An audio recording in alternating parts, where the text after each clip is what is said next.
Three boys walked into the Cascade Mountains in August of 1979 and never came home.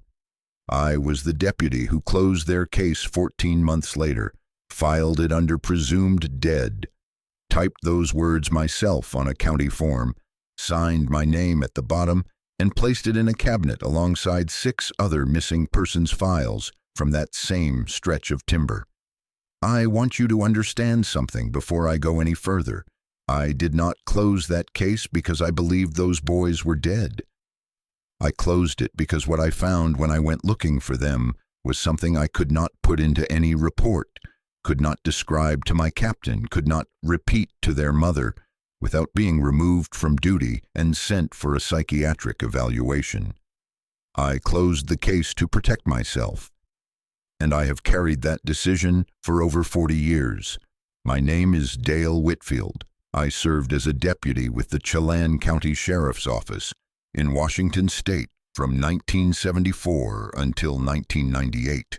Before that, I did 2 tours in Korea, came home with a Purple Heart and a prescription for pills I never filled, and took the first job that would keep me outdoors and away from crowds.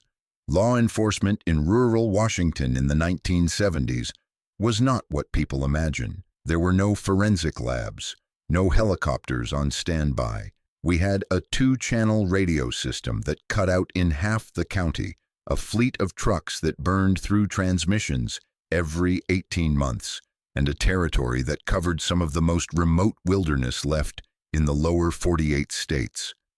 When someone went missing out there, the honest truth was that the land usually kept them. The Weaver brothers were 15, 13, and 11. Bobby was the oldest. Then came Tommy. Then little Jack, who everyone called Bug, because when he was 4 years old, he ate a grasshopper on a dare from his older brothers and never lived it down. Their father, Roy Weaver, had died in a logging accident in 1976 when a cable snapped on a yarder and caught him across the chest.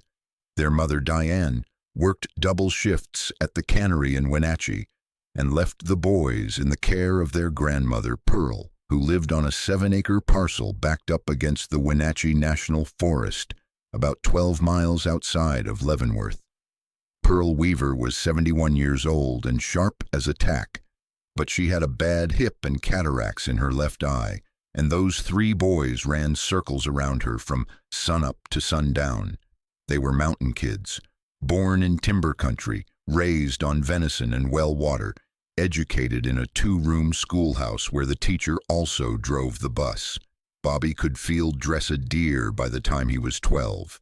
Tommy could read animal tracks the way other kids read comic books. And Bug, little 11-year-old Bug, had a gift that even his brothers acknowledged was something beyond ordinary. That boy could move through the woods without making a sound. Pearl used to say it was like he had an understanding with the trees, like they opened up for him and closed behind him, and the forest just swallowed him whole every time he stepped off the porch. On August 14, 1979, the 3 boys told their grandmother they were going to fish Miller Creek, which ran through a gulch about 1.5 miles behind her property. Pearl packed them sandwiches, gave Bobby the old canvas rucksack with the first aid kit and the waterproof matches, and told them to be home before the light dropped behind the ridge. That was their rule, not dark, not sunset. When the shadow of Icicle Ridge touched the barn roof, those boys were supposed to be walking through the door. The shadow touched the barn at 6:47 that evening. I know the exact time because I calculated it later during the investigation. Pearl waited until 7:15 before she walked out to the tree line and started calling. She called for 20 minutes. Then she drove her truck down to the volunteer fire station and told Gary Linden, the chief, that her grandsons had not come home. I got the call at 8:03. Dispatch said 3 juveniles last seen heading toward Miller Creek, overdue by approximately 90 minutes. I want to be honest about my initial reaction. 90 minutes overdue in August with 3 hours of remaining daylight was not an emergency in Chelan County. Boys that age in that country They lost track of time. They chased a deer trail too far. They found a swimming hole and forgot about dinner. I told dispatch I would head out there, but I was not expecting anything more than a lecture delivered to 3 sheepish kids with dirty faces. I arrived at Pearl's property at 8:41. The light was going amber and the temperature had dropped maybe 10 degrees from the afternoon high. Gary Linden was already there with 2 volunteers. Pearl was sitting on her porch steps, with her hands folded in her lap and a look on her face that I have never forgotten. It was not panic. It was not the hysterical worry I had seen from other parents and grandparents over the years. It was something closer to resignation, like she had been expecting this moment, like she had been dreading it for a long time, and now that it had arrived, she was almost relieved to stop waiting. I asked her to walk me through the timeline again, and she did, calmly and precisely. Then I asked her if there was any reason the boys might have gone somewhere other than Miller Creek. She looked at me for a long moment and said something that did not register as important until much later. She said, "Dale, those boys have been going deeper and deeper into those woods all summer. I have been telling them to stop. I have been telling them something out there is not right. But boys do not listen. Boys never listen." I asked her what she meant by something not right. She shook her head and said she did not want to talk about it. Said she had called me to find her grandsons, not to have a conversation about what lived in the timber. I made a note of it and moved on. We searched until full dark, which came around 9:30, called their names up and down Miller Creek, found their fishing spot easily enough. There were boot prints in the mud, a flattened area in the grass where someone had sat, and 3 willow poles leaning against a rock, lines still attached and baited. The sandwiches Pearl had packed were sitting on a flat stone, untouched. The rucksack was there. The first aid kit was there. The matches were there. Everything was there except the boys. What was not there, and what I noticed immediately, was any sign of disturbance. No drag marks, no scattered gear, no blood. No torn clothing caught on branches.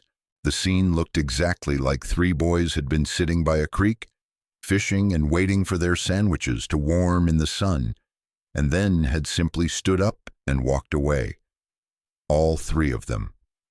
At the same time, leaving everything behind. I have processed dozens of missing person scenes in my career. Most of them tell you something. A struggle tells you abduction. Scattered personal items tell you flight. A single set of tracks leading toward water tells you the worst kind of story. But this scene told me nothing. It was blank. It was like someone had edited the boys out of reality and left everything else untouched. We resumed the search at first light the next morning. The county sent 4 more deputies. Washington State Search and Rescue dispatched a team of 8 with 2 tracking dogs. The Forest Service provided aerial support with a Cessna that flew grid patterns over the drainage for 3 days. And I want to be clear about the scale of what followed. Over the next 2 weeks, more than 140 people searched an area covering approximately 60 square miles of the Wenatchee National Forest and the surrounding wilderness. We found nothing. Not a footprint beyond the creek bank, not a fiber, not a candy wrapper or a shoelace or a single human hair. The tracking dogs are what disturbed me most. Carl Hendricks brought his 2 best bloodhounds, animals that had located lost hikers in conditions far more challenging than this. He gave them Bobby's jacket from the house and turned them loose at the fishing spot. Both dogs picked up the scent immediately, moved about 40 yards upstream along the creek bank, and then stopped. Just stopped. They circled, they whined. One of them sat down and refused to move. Carl said he had never seen anything like it. He said it was as if the scent trail had been lifted off the ground, not dissipated, not washed away, lifted, like the boys had been picked up and carried through the air. I did not include that detail in my report. I wrote that the tracking dogs were unable to establish a sustained trail due to environmental conditions. That was a lie. The environmental conditions were ideal. Cool temperatures, moderate humidity, minimal wind, soft ground that should have held scent for days. The dogs should have been able to track those boys across bare rock in those conditions. Instead, they acted as if the boys had ceased to exist 40 yards from their fishing poles. The investigation ran for 14 months. I interviewed 63 people. I checked every sex offender registry in the state. I contacted the FBI about potential connections to other missing children cases in the Pacific Northwest. I drove to Oregon and California and Idaho following leads that turned out to be nothing. Diane Weaver, the boy's mother, came to my office every single Friday for a year and sat in the chair across from my desk and asked me the same question: "Have you found anything?" And every Friday for a year, I told her the same answer: "Not yet." What I did not tell her, what I could not tell her, was that something else had been happening during those 14 months, something that had begun to consume my attention and my sleep and my ability to function as a rational human being. Because while I was officially investigating the disappearance of 3 boys, I was unofficially investigating something that had been occurring in that stretch of the Wenatchee National Forest for decades, something the local population knew about, something Pearl Weaver had tried to warn me about on her porch that first night, something that did not belong in any case file. It started with Pearl. After the first week of searching, when the state teams had packed up and the helicopters had stopped flying and the volunteers had gone home, I went back to her property alone. I sat on that same porch and I asked her again what she had meant about something not being right in the woods. This time she told me. She said it began in 1962, the year she and her husband Virgil bought the property. Virgil was a retired millwright who wanted to spend his remaining years hunting and fishing and being left alone by the rest of the world. And this parcel backed up against nearly 2 million acres of wilderness that gave him exactly that. But within the first month, Pearl said, they began to notice things. Sounds at night that Virgil, who had hunted since he was 7 years old, could not identify. Heavy footfalls on the ridge above the house that came in a bipedal rhythm. The smell. She described the smell as something between a wet dog and a rendering plant, thick and biological and so pungent that it would wake her from sleep with her windows closed. Virgil dismissed it at first. Bears, he said. Elk in rut. Cougar. The usual catalog of explanations that every rural person reaches for when the forest makes sounds they cannot explain. But then, in the fall of 1963, Pearl saw one. She was hanging laundry on the line behind the house at dusk, and she looked up at the tree line, and there was a figure standing between 2 ponderosa pines. She said it was dark in color, somewhere between brown and black, and it was enormous. She estimated 7.5 feet, though she admitted she was not good with measurements. It was watching her, not moving, not threatening, just standing there, watching her hang sheets on a clothesline with an expression she described as curious, like a person observing something they have never seen before and trying to understand its purpose. She dropped the laundry basket and ran inside. Virgil went out with his rifle and found nothing. But from that night forward, Pearl said, they both knew. They knew what was out there. And over the next 17 years, before Virgil died, and before the boys started spending summers with her, she had come to an understanding with whatever lived in that timber. She left food scraps in a particular spot at the edge of the tree line, not as bait, as an offering. And the things in the woods, she said, left her alone. More than left her alone. She believed they watched over the property. She said she never had a bear in her garbage, never had a cougar stalk her chickens, never had any of the wildlife problems that every other rural property in the area dealt with constantly.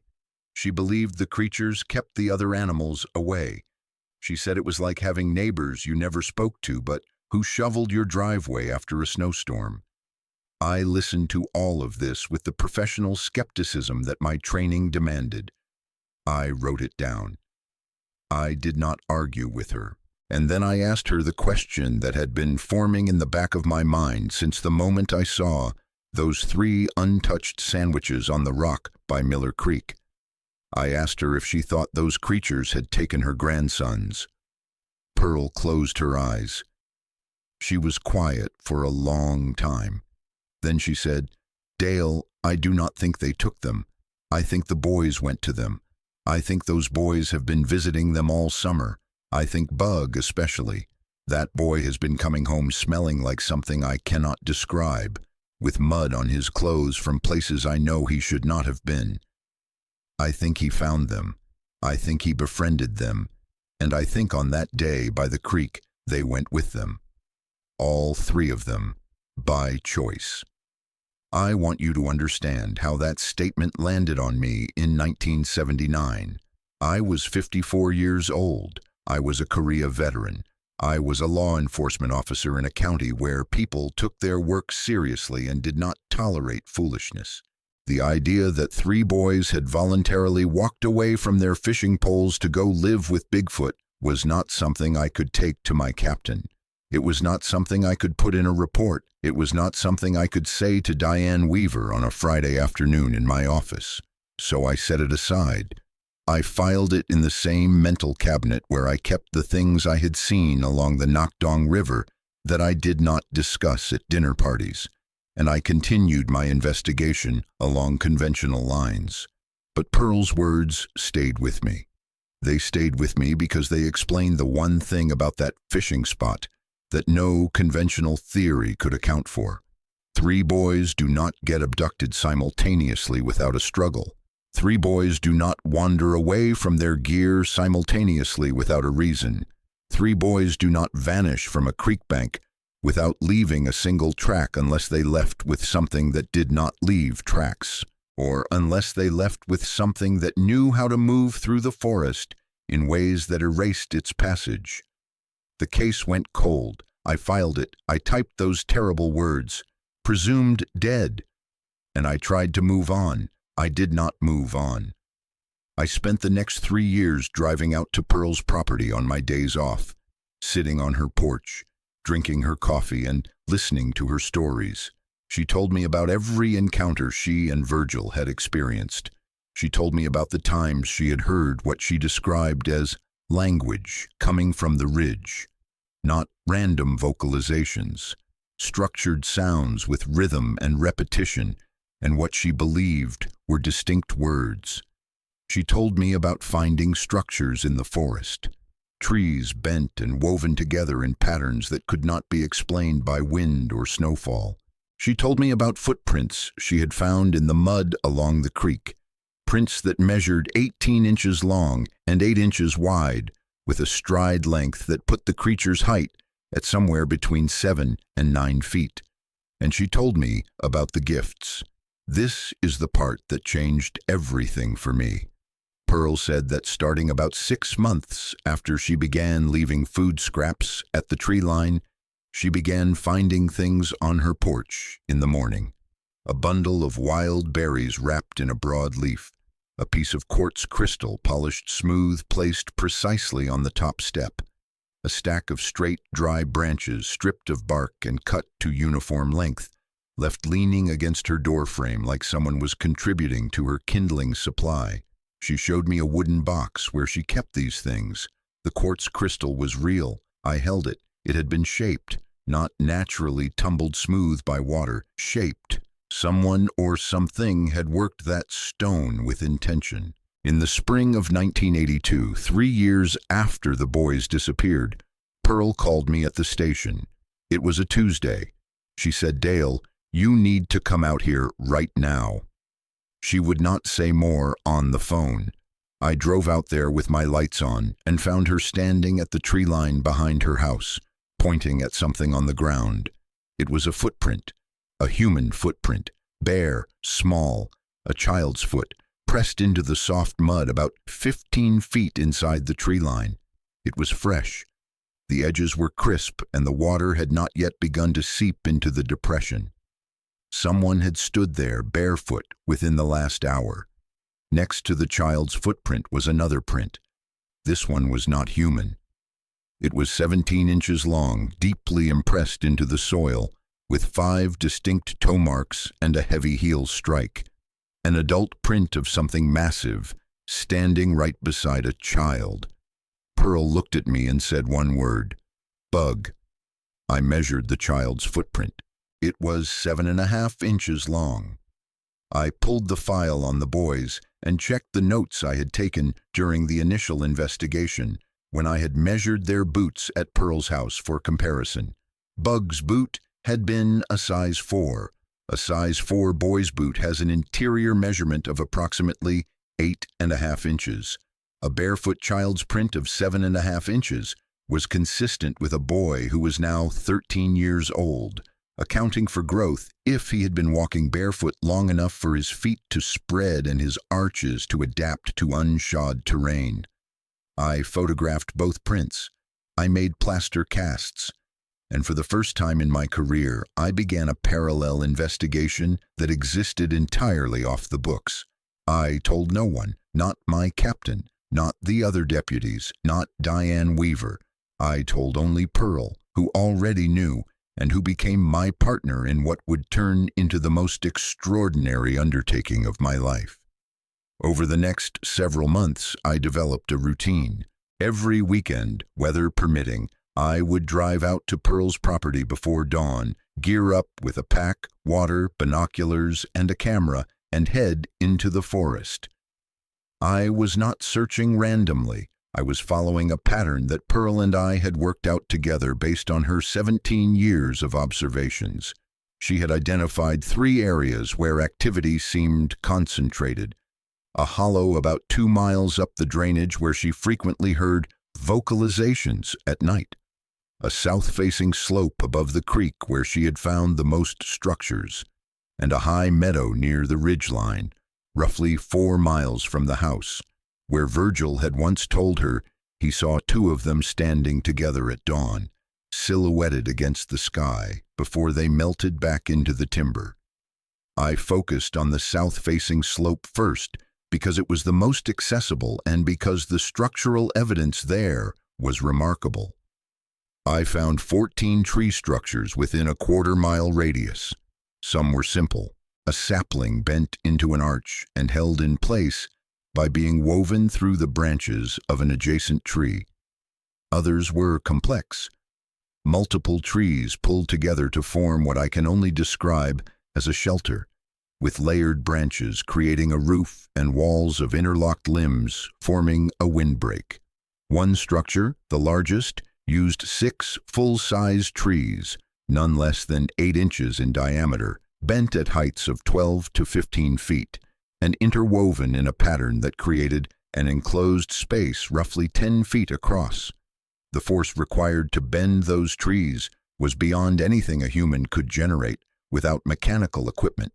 And there was no mechanical equipment, no rope marks, no saw cuts, no evidence of tools whatsoever. Inside the largest structure, I found a bed. That is the only word for it.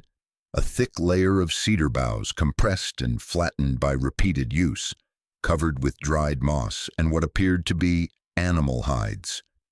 Deer, I thought, maybe elk. They were old and worn soft, and arranged in overlapping layers like blankets. The bed was roughly 6 feet long and 3 feet wide.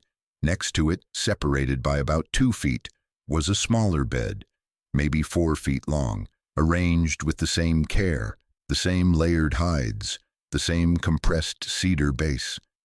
I knelt beside that smaller bed and I put my hand on it, and I felt the warmth. Not metaphorical warmth, actual thermal warmth. Someone had been lying there recently enough that their body heat had not yet dissipated from the hides. I pulled my hand back like I had touched a hot stove. I looked around the interior of the structure, and that is when I saw the other details. A flat stone with charring on its surface, used as some kind of heating element. a stack of dried fish, maybe 6 or 7, laid out on a piece of bark, and in the corner, tucked against the woven wall where it would not be stepped on, a small pile of objects that stopped me cold. A fishing hook, a piece of braided nylon line, maybe 3 feet long, a pocket knife with a wooden handle, and a photograph, creased and water-stained but still legible. A woman standing in front of a canning line, wearing an apron and a hairnet, smiling at the camera with a tired, beautiful, heartbreaking smile. Diane Weaver, the boy's mother. I sat in that structure for a very long time. I held that photograph and I looked at it and I understood with absolute certainty that at least one of those boys was alive.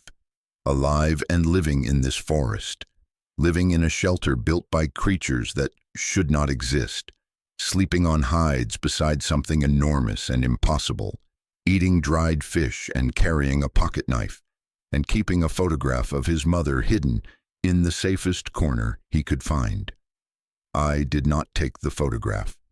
I want you to understand why. That photograph was not evidence.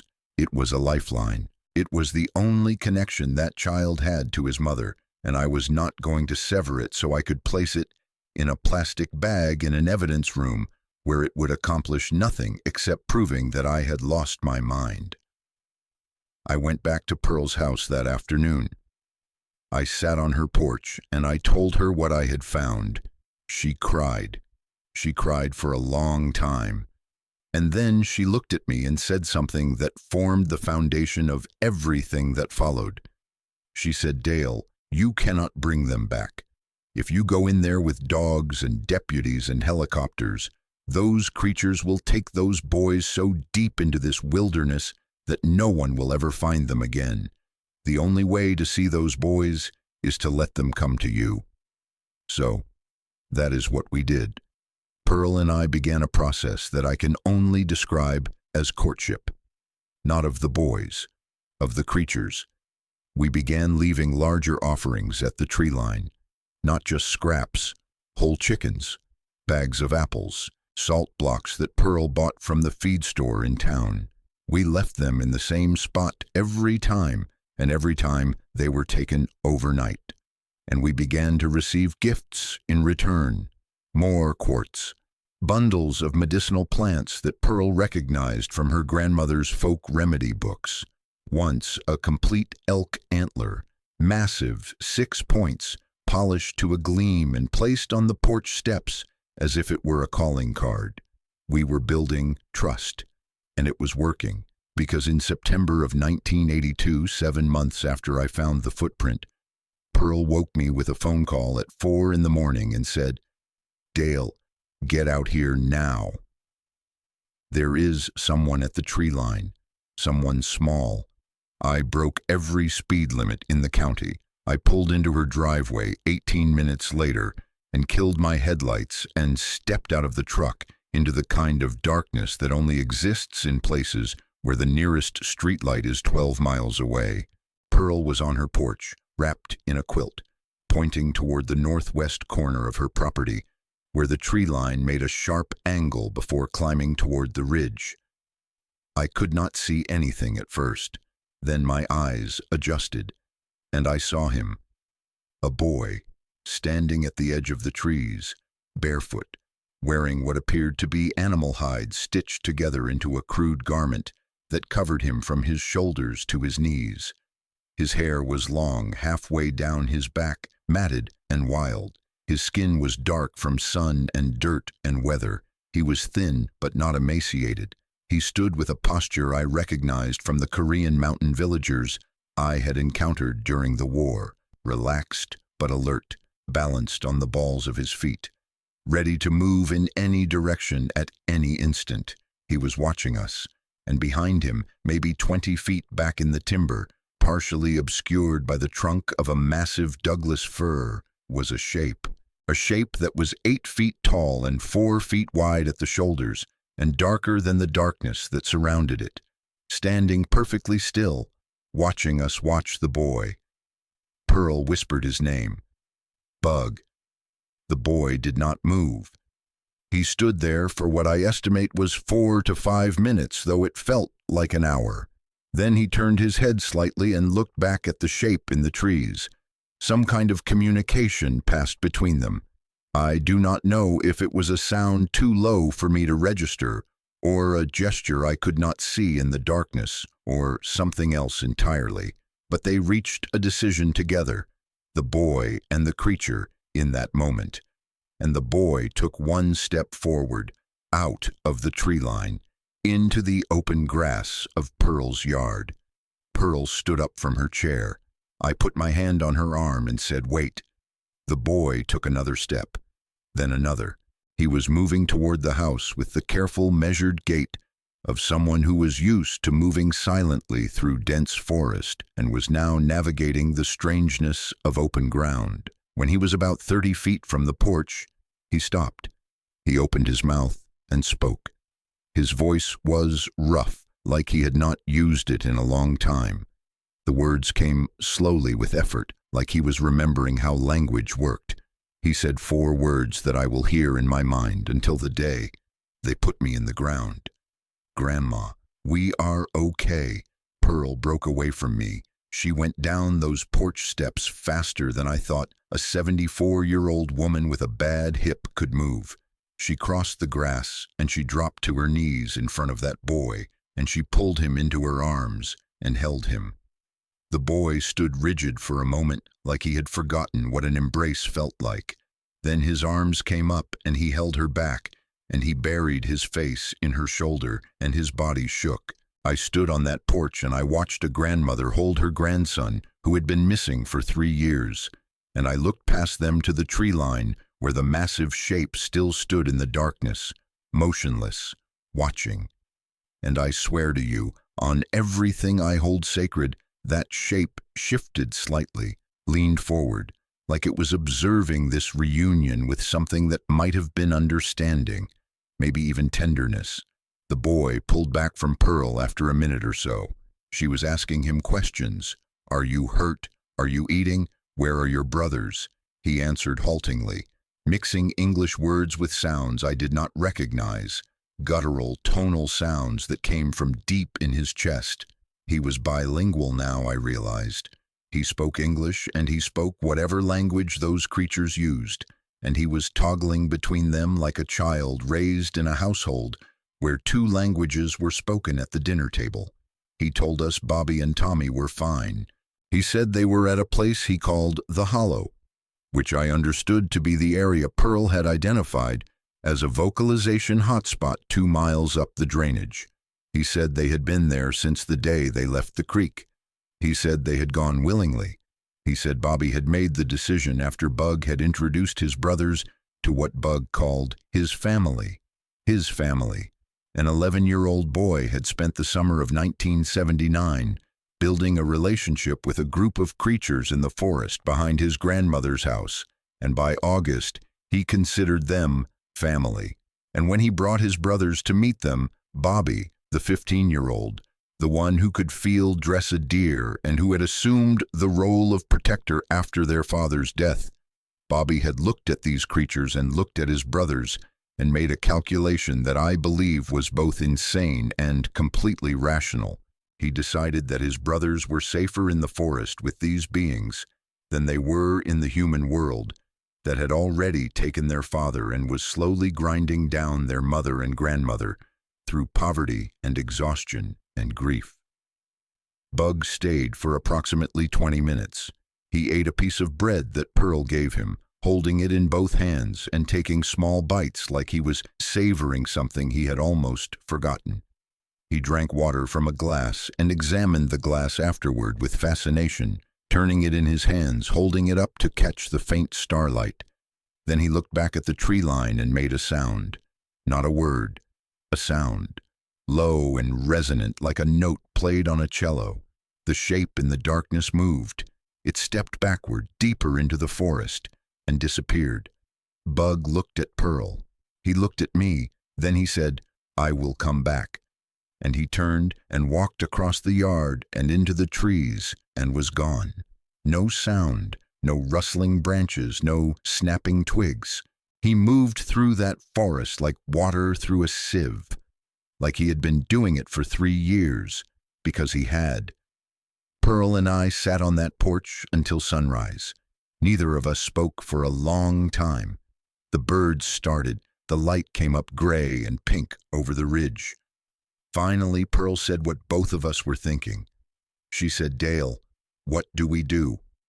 I told her I did not know, because I did not.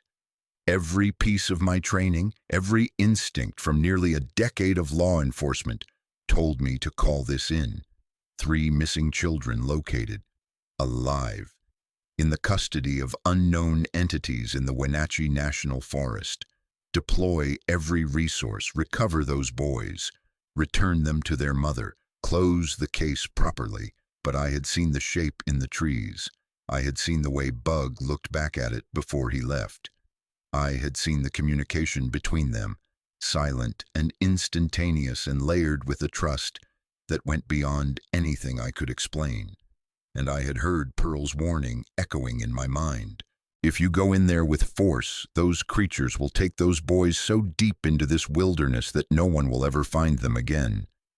I made a decision that night that I have questioned every single day since. I decided not to call it in. I decided to keep this between Pearl and me. I decided to continue the courtship, to build the trust, to let the boys come to us on their own terms. And I decided that my job was no longer to recover 3 missing children. My job was to maintain a bridge between 2 worlds, so that those boys would never be completely lost to the one they had been born into. What I did not understand yet, what I would not fully grasp for another 2 years, was that the creatures had made a decision too. They had allowed Bug to come to the house. They had stood at the tree line and watched. They had permitted this contact because they were building their own bridge. They were negotiating, not with words, not with contracts or handshakes, with presence, with proximity, with the slow, patient expansion of a boundary that they had maintained for longer than anyone could know. They were letting us in, and the price of admission was something I had never been asked to pay before. Not trust, not courage, not money or power or authority. The price was silence, complete, permanent, unbreakable silence about what lived in those mountains.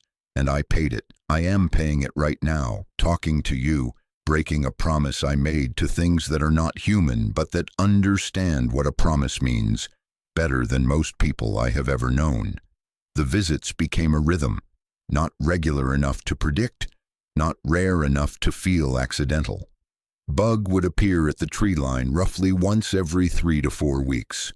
Always after dark, always with that enormous shape stationed somewhere behind him in the timber. Pearl kept a calendar in her kitchen where she marked each visit with a small pencil dot. And over the next year, those dots accumulated into a pattern that told its own story.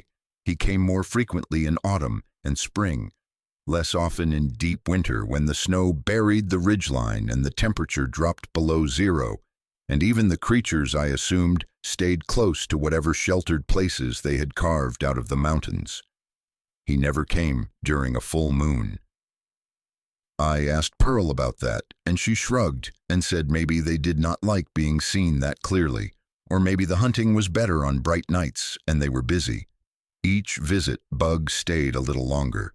20 minutes became 40. 40 became an hour. He began eating full meals on the porch.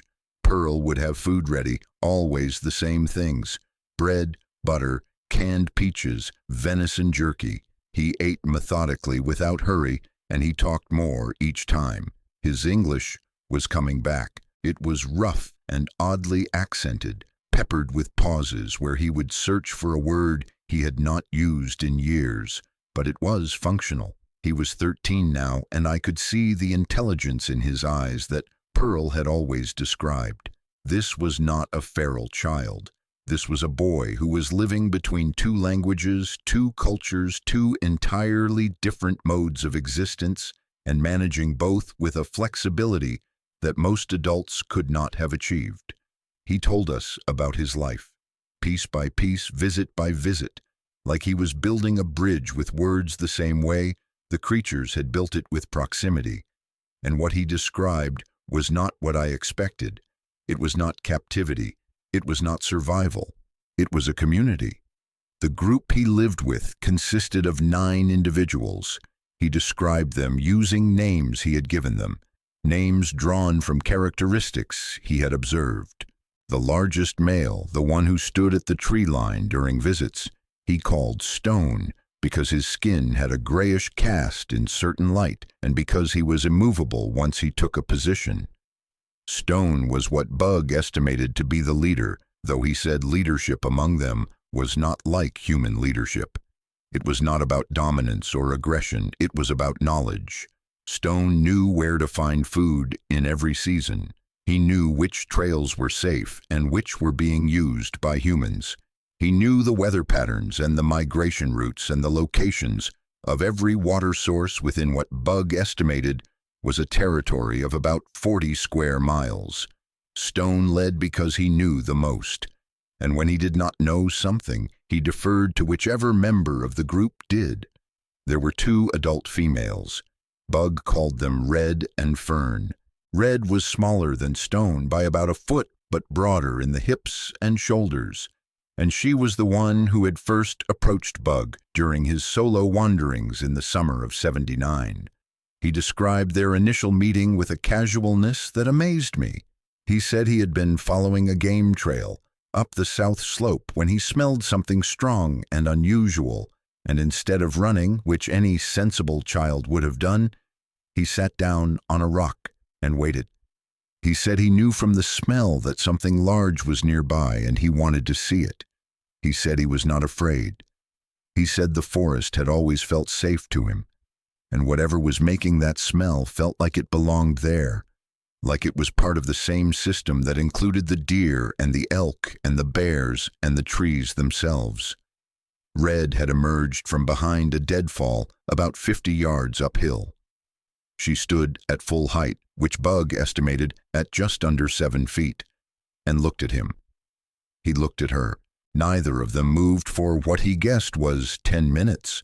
Then Red made a sound, a low, sustained vocalization that originated from the chest rather than the throat. He said it vibrated in his own ribcage. He said it felt warm, and without making a conscious decision to do so, he hummed back. That was the beginning. Over the following weeks, Bug returned to the same area every day. Red was there most of the time. He learned quickly that direct eye contact was confrontational in their culture, not aggressive, but intrusive. The polite way to observe was peripherally, and once he adapted to this, the younger members of the group began approaching closer. The younger members were 2 adolescents, both male, who Bug called Branch and Shadow.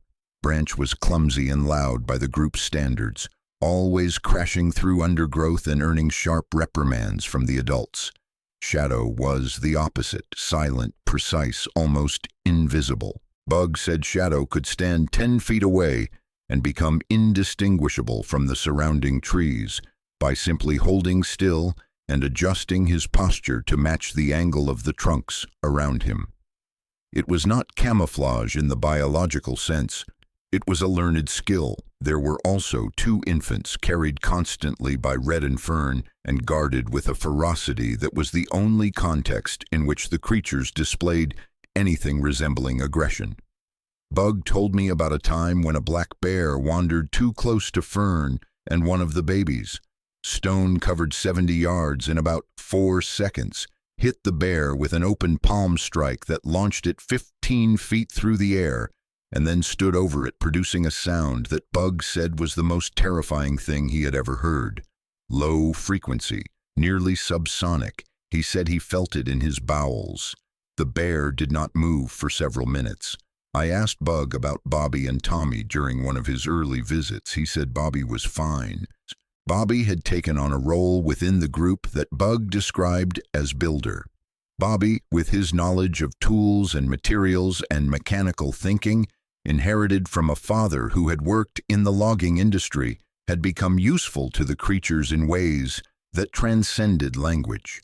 He showed them how to weave branches more tightly, how to create drainage channels around their sleeping structures so that rain did not pool underneath, how to split firewood using a stone wedge and a heavy branch as a mallet. The creatures did not use fire, Bug said. They did not need to. Their metabolisms ran hot enough to endure conditions that would have killed a human, and they consumed their food raw. But Bobby had introduced them to other innovations. Simple ones: a lever for moving heavy logs, a snare designed for catching rabbits that was more efficient than the creature's own hunting methods. He had become, in a sense, a technological advisor to beings who had existed for unknown centuries without technology. Tommy was different. The middle brother had integrated more deeply into the creature's way of life than either of his siblings. Bug said Tommy barely spoke English anymore. He communicated almost exclusively in the creature's language, which Bug described as having roughly 300 distinct vocalizations, plus an extensive repertoire of physical gestures and body postures. The language was not primitive. It had grammar, it had tenses, it had abstract concepts, though Bug struggled to translate them. There was a vocalization that seemed to mean something like the feeling of being watched from a distance by something that does not wish to be known. No single English word captures that meaning. Tommy had absorbed all of this. He could track and navigate with a proficiency that rivaled the creatures themselves. This troubled me. Bobby building things and maintaining his human identity I could understand. Bug serving as a bridge between the two groups, visiting his grandmother, keeping his English, I could understand. But Tommy dissolving into their world, losing his language, losing his connection to human society, that felt like something I had a responsibility to address. I asked Bug if Tommy wanted to come visit Pearl. Bug said he had asked Tommy, and Tommy had said no, not angrily, not defiantly. He had simply said no, the way you might decline an invitation to a place you used to live but no longer thought of as home. Pearl took this harder than anything else. She could accept that her grandsons were alive and physically safe. She could accept that they had chosen a life she could not fully understand. But the idea that Tommy, her sweet middle grandson, who used to bring her wild flowers and ask her to identify them by their Latin names, had become unreachable, had crossed a line that might not be crossable in the other direction, that broke something in her. I saw it happen. I saw the light in her eyes dim by a degree that never came back. The months passed. Bug's visits continued. I began bringing a notebook to the porch and asking him more detailed questions about the creature's behavior, social structure, and territory, not for any official purpose, for my own understanding, because what Bug was describing, piece by careful piece, was a civilization, not a human civilization, not a technological civilization, but a civilization nonetheless, with customs and hierarchies and traditions, and a relationship with the landscape that made our own relationship with nature look like the clumsy groping of toddlers. They migrated seasonally within their territory, following routes worn into the mountain over so many generations that the trails were invisible to human eyes, but readable to theirs. They cached food across their range on schedules that suggested long-term planning, and they communicated with other groups. On certain autumn nights, Stone would climb to a high point and produce a vocalization that carried for miles. Distant responses came from other ridgelines. Information was being exchanged, call and response, question and answer. News, Bug said. They were sharing news. They grieved. Bug told me about the death of one of the infants during the winter of 1981. The baby got sick and did not recover. Red, who had been carrying the infant, sat with its body for 2 full days, making a sound that Bug said was exactly like human weeping, the same broken rhythmic vocalization. The rest of the group stayed close, touching Red, bringing her food she did not eat, making soft sounds of comfort. On the third day, Stone carried the body to a place in the high meadow that Bug had not been allowed to visit. He returned without it. No one spoke of the infant again, but for weeks afterward, Red would sometimes pause and produce that weeping sound, just for a moment, before continuing. I asked Bug if the creatures knew about humans. He almost laughed. He said Stone regularly patrolled the boundary of the territory that bordered human-accessible areas. Logging roads, hiking trails, campgrounds. Stone knew which trails were used frequently, the schedules of Forest Service vehicles on fire roads, and when hunting season began by the sound of distant rifle shots. During those weeks, the entire group moved to the interior and became virtually invisible. They had been coexisting with humans for their entire existence, and the fundamental principle was avoidance. Do not be seen. Do not be confirmed. Maintain the myth of your non-existence as a survival strategy, and it worked. It had worked for centuries, maybe longer, until 3 boys from a dead logger's family wandered into their territory, and one of them, an 11-year-old, with a gift for moving silently through the forest, proved that the boundary between human and non-human was more permeable than anyone on either side had imagined. In the fall of 1983, something changed. Bug arrived at Pearl's tree line, not at his usual time after full dark, but in the late afternoon, with enough light remaining that I could see him clearly for the first time without the distortion of night vision. He was taller than I expected. 15 now, lean and muscled, in the way of someone who spent every day climbing, walking, carrying, and processing food without any of the comforts of modern life. His skin was deeply tanned, weathered beyond his years. His hands were calloused and scarred, but his eyes were clear and his mind was sharp, and when he stepped into the yard that afternoon, he was not alone.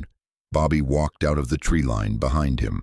Bobby Weaver, 19 years old, 4 years missing, wearing handmade clothing of stitched hides, carrying a walking staff that had been carved with symbols I did not recognize, his hair tied back with a leather cord. Bobby was bigger than I had anticipated, broad-shouldered, strong, with hands that looked like they had been used for serious labor every day since he was 15. He moved with a confidence and self-possession that most 18-year-old boys in our world could not have matched. He looked like a young man who knew exactly who he was and exactly where he belonged. Pearl collapsed. Her knees gave out and she sat down hard on the porch steps and put her hands over her face and cried. Bobby went to her. He knelt down and took her hands and held them and said, "Grandma, I am sorry I have been gone so long." His English was better than Bug's had been. During those early visits, he had been practicing, I realized. He had been preparing for this moment. He told Pearl he loved her. He told her the boys were healthy and safe. He told her they had made a life that was good and meaningful and that they were not suffering. And then he told her something that I believe was the true purpose of his visit. He said they were not coming back. Not to stay. He said they would continue to visit. They would maintain the connection. But their lives were in the forest now. Their family was the group. Their home was the territory.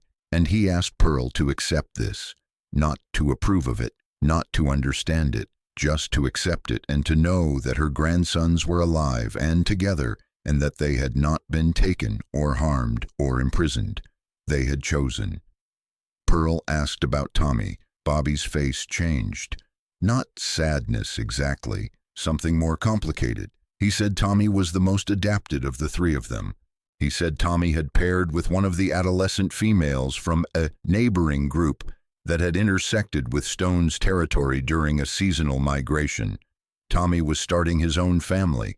The implications of that statement settled over the porch like a weight. Tommy, 17 years old, was forming a bond with a creature that was not human, was living in a way that no human had lived in thousands of years, was so far removed from the world he had been born into that his own brother referred to it with a tone that mixed pride with something like mourning. Bobby stayed for 2 hours. He ate dinner at Pearl's table, using a fork and knife with the deliberate care of someone relearning unfamiliar skills. He told us stories. Branch, the clumsy adolescent, had once fallen out of a tree and landed on a sleeping elk, sending both into panic. Stone had a weakness for huckleberries and would spend entire afternoons stripping bushes with a blissful expression that Bobby said was the closest thing to joy he had ever seen on that massive face. He also told harder stories. The winter of 80 to 81, their first full winter, had nearly killed them.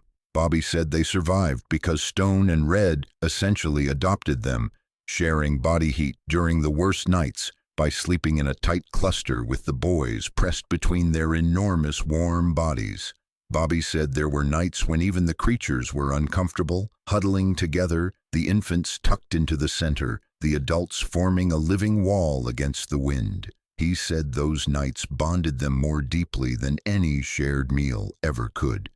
Shared suffering creates a connection that transcends species, he said, and that observation was so precisely articulate that I realized Bobby Weaver was one of the most intelligent people I had ever met. Before Bobby left, I asked him the question that had been pressing against my ribs all evening. I asked him if he ever regretted it. He looked at me for a long time. The light was gone by then, and we were sitting in the amber glow of Pearl's porch lamp, and his eyes, catching that light, looked older than 19. He said, "Dale, my father was killed by a machine. My mother works herself to death in a factory. My grandmother is alone on a piece of land she cannot maintain. The world I came from grinds people up. Out there," he gestured toward the dark forest. "Out there I wake up every morning and I know exactly what I need to do and why I need to do it. I feed my family, I protect my brothers. I build shelters that keep the rain out. I know every trail and every stream and every berry patch within 20 miles. I am useful. I am necessary. I have a purpose that I can feel in my body, not just think about in my head." He paused. Then he said, "I do not regret it. I grieve what I lost. I miss my mother every single day, but I do not regret it." He left the same way Bug always did, walked to the tree line, paused, looked back once, and disappeared into the darkness without a sound. Stone was there, I knew. I could not see him, but I could feel his presence, that enormous watchful gravity that surrounded him like a field. Bobby reached the tree line and I heard a sound. Low, brief, almost subsonic, a greeting, Stone welcoming Bobby back, the way a father welcomes a son returning from an errand, in a world the father does not fully trust. Pearl died in February of 1986. She went in her sleep peacefully. I was the one who found her. She was lying on her side with her quilt pulled up and the wooden box of gifts sitting on the nightstand, open, the quartz crystal resting in her hand. I handled her affairs. Diane Weaver was in Spokane by then and had not spoken to Pearl in over a year because every conversation ended with questions about the boys that Pearl could not truthfully answer. I sold the property to a couple from Seattle and included a clause about maintaining the tree line. Without Pearl's porch as a meeting point, without the offerings and the trust rituals, the bridge collapsed. I drove out several times that spring and stood at the tree line like an idiot, hoping nothing. I spent that spring and summer going into the forest alone, hiking to the south-facing slope, looking for the structures. They were gone, not destroyed, disassembled, the trees carefully released, the hides and bedding removed, every trace of habitation erased. They had relocated deeper into the territory, away from the boundary now compromised by new human residents. I considered mounting a proper search. I had the plaster casts, the photographs, my notes, but every time I reached for the phone, I heard Bobby's voice and Pearl's warning, and I put the phone down. 7 years passed. I continued working for the sheriff's office. I got married in 1988. A woman named Linda who taught fourth grade in Leavenworth and who knew nothing about any of this. I was a good husband in most respects and a liar in one. I had a secret that I carried like a stone in my chest. And some nights I would lie awake beside Linda and think about 3 boys growing into men in a forest 40 miles from our bedroom, and I would feel the weight of that secret pressing on my lungs. In the summer of 1993, 14 years after the boys disappeared, I was fishing alone on a stretch of the Icicle Creek about 8 miles from Pearl's old property. It was a Saturday. The weather was clear. I had waded into the stream and was casting upstream into a pool where I had seen trout rising, and I was focused on the water and the line and the mechanics of the cast, and I did not notice anything unusual until I heard a voice behind me say, "Hello, Dale." I turned around and Bobby Weaver was standing on the bank. He was 29 years old. He was enormous, 6'2", maybe 220, built like a person who had spent every day of his adult life performing physical labor in mountain terrain. His beard was full and his hair was long, and he was wearing hides, as always. But these were better crafted than what I remembered. Carefully stitched, fitted to his body, decorated with patterns that I recognized as resembling the symbols I had seen carved into his walking staff years earlier. He was not alone. Behind him, partially obscured by willows, were 2 children, human children, maybe 4 and 6. A boy and a girl with dark hair, wearing miniature versions of Bobby's hide clothing, watching me with enormous, curious eyes from behind their father's legs. Bobby had found a partner, a woman named Connie, who had been living alone in the backcountry for years before stumbling into the territory and being accepted by the group. We sat on the bank and talked for 3 hours. Bobby told me Stone had died in 1989. Old age.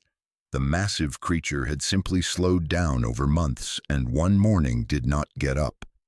Red had taken leadership afterward, leading more collaboratively, consulting with older members before making decisions. The group had expanded under her to 15 individuals, including newcomers and Tommy's growing family. Tommy, Bobby said, was the most remarkable member of the group. At 27, he was a bridge between the creatures and the human contingent in a way that no one else could match. He understood their language completely. He could track, forage, and navigate with a proficiency that rivaled the creatures themselves.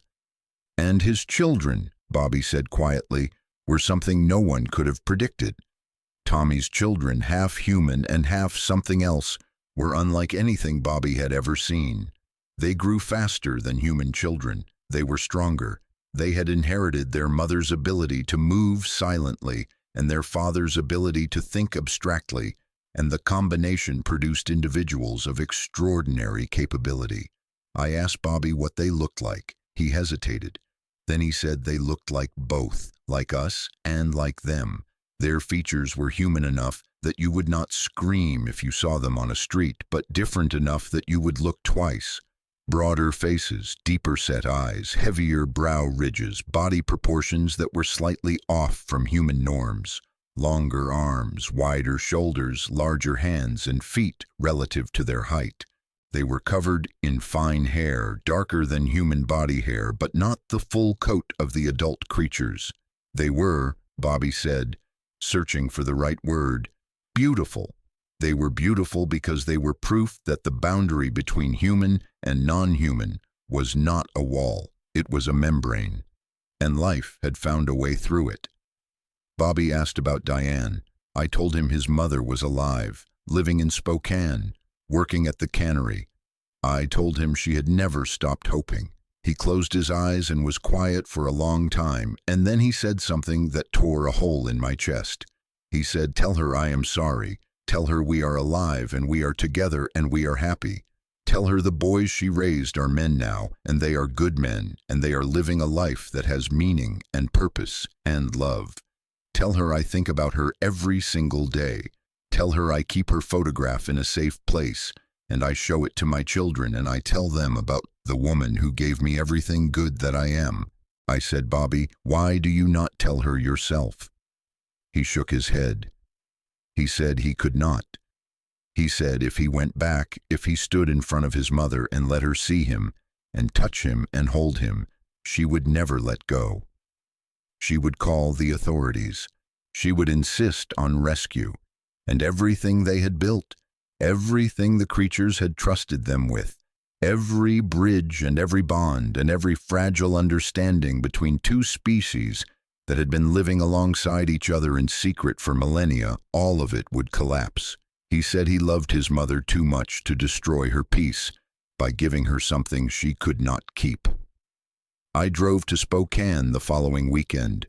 I sat in Diane Weaver's small apartment near the river and lied to her one more time.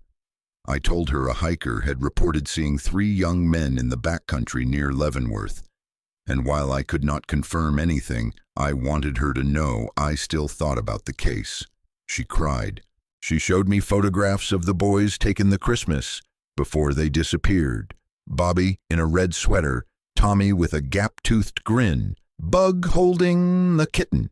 I sat there knowing exactly where those boys were and said nothing. I drove home with my hands shaking on the wheel. I retired from the sheriff's office in 1998.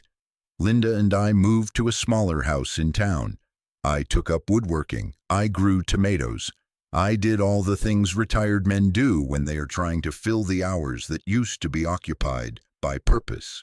And every autumn, when the huckleberries ripened and the air took on that particular Cascade mountain sharpness, I would drive out to the forest and park at a trailhead and hike to the creek and sit on the bank where Bobby had found me in '93.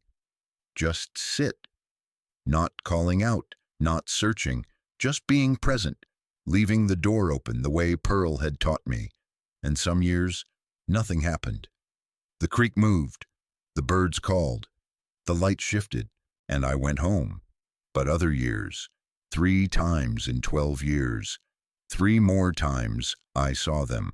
Once in 2001 when Bug appeared alone, a grown man now, 33 years old, lean and quiet and still moving through the forest like water.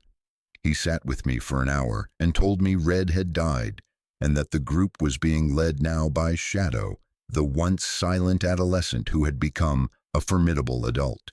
He said the territory had expanded to nearly 70 square miles, and the group, now numbering over 20 with offspring and newcomers, was thriving.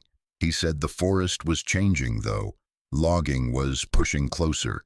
Recreational hikers were penetrating areas that had been inaccessible a decade earlier. The creatures were adapting, moving their core territory higher and deeper, but Bug worried about the future. He said the mountains were only so deep and the human world was relentless in its expansion.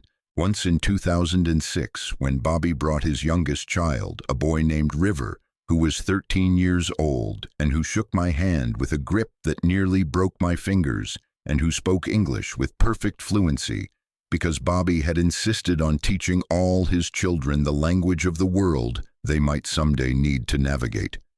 River looked at me with those deep-set eyes and asked me if the outside world was as loud as his father described. I told him it was louder. He considered this and said he was glad he lived where he did. And once in 2009, the last time, 30 years after 3 boys walked away from their fishing poles on Miller Creek. I was 84 years old. My knees were shot. My back ached from the hike in.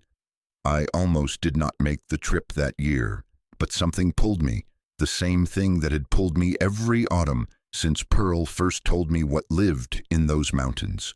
I was sitting on the bank in the late afternoon light when the forest went quiet, not silent. Quiet in a specific way that I had learned to recognize. The birds stopped. The insects paused. The creek seemed to hush. And out of the tree line came a procession that I will see in my mind until the last synapse in my brain stops firing. Bobby, Tommy, Bug, Three men in their 40s, weathered and strong, and carrying themselves with the absolute physical confidence of people who had spent their entire adult lives in the wild. Behind them, children, 7, 8, 9 children ranging in age from toddlers to teenagers, some fully human, some showing the hybrid characteristics Bobby had described, all of them moving through the forest with a fluidity that made my own species look clumsy by comparison. And behind the children at a distance, visible only as shapes between the trees, the creatures, Stone's descendants, Red's grandchildren, an entire generation of beings who had been born and raised and taught in a territory that existed 40 miles from the nearest Starbucks. Bobby sat beside me. He was 45 years old, and he looked 35. He said they had come because Bug had told them I was getting old, and they wanted me to see them one more time. All of them. Together. He said it was their way of thanking me. For the silence, for the bridge, for the years I had spent protecting their secret when it would have been easier and safer and more professionally responsible to expose it. Tommy came and sat on my other side. He had not spoken English to me in over 20 years.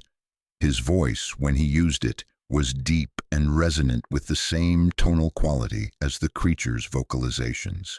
He said one sentence to me in English, slowly, with great effort, as if pulling the words up from a well that had been sealed for decades. He said, "You kept your promise." Bug stood behind us, his hand on my shoulder. He did not need to say anything. His hand on my shoulder said everything. We sat by the creek as the light faded. The children played in the shallows, splashing and laughing in a mix of English and a language I would never learn. The creatures stood at the tree line, watchful, patient, present. Two species sharing a creek bank on an autumn evening in the Cascade Mountains, connected by 3 boys who had walked into the forest half a lifetime ago and built a life that defied every assumption about what humans need and what nature allows. When the light dropped behind the ridge, Bobby helped me to my feet. He walked me to the trailhead. He said goodbye. Not see you later. Goodbye. We both knew what that meant. He embraced me. The strength in his arms was remarkable. He smelled like wood smoke and cedar and something else, that deep biological scent that I had first encountered on Pearl's porch in 1982. The smell of the creatures absorbed into his skin and his clothing and his hair after 30 years of living among them. I drove home. I told Linda I had gone fishing. She asked if I caught anything. I said no. I sat in my workshop that night, and I held a piece of oak I had been meaning to carve into something, and I turned it in my hands, and I cried. Not from sadness, from the weight of a secret that I had carried for 30 years, and that I knew I would carry to my grave. Or so I thought. Linda passed in 2018. I am 99 years old. I live in a care facility in Wenatchee, where the nurses are kind and the food is acceptable, and the view from my window looks out at the mountains, where 3 boys became men, and men became part of something ancient and vast and real. I am telling this story now because there is no one left to protect except the truth. Pearl is gone. Diane passed in 2014, never knowing. Bobby and Tommy and Bug are out there still, I believe. Old men now, or aging at whatever rate a life in the wild allows. Their children and grandchildren moving through those mountains like ghosts, like memories of a world that existed before we paved over everything and forgot what it meant to be part of the forest instead of its master. I am telling this because someone should know, not the government, not the Forest Service, not the researchers and the television producers and the podcast hosts who treat this subject like entertainment. Someone should know that in 1979, 3 boys walked into the Cascade Mountains and did not die. They did not suffer. They were not victims. They found something in those trees that the rest of us have spent our entire civilization trying to replace with technology and religion and philosophy and therapy and medication. They found where they belonged. And the creatures who took them in, who sheltered them through brutal winters and taught them to move through the forest and accepted their strange human behaviors with patience and something that I can only call grace, those creatures are real. They are intelligent. They are emotional. They are capable of love and grief and humor and generosity. They are our neighbors. They have been our neighbors for longer than we have been a country, longer than we have been a civilization, longer perhaps than we have been a species.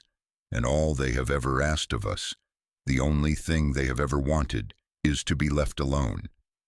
I do not think that is too much to ask.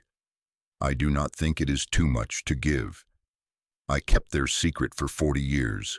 I am breaking it now not to betray them, but because I am running out of time and the mountains are running out of room, and someday soon those two facts are going to collide.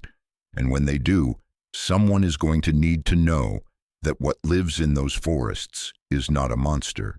It is a family, a community, a people.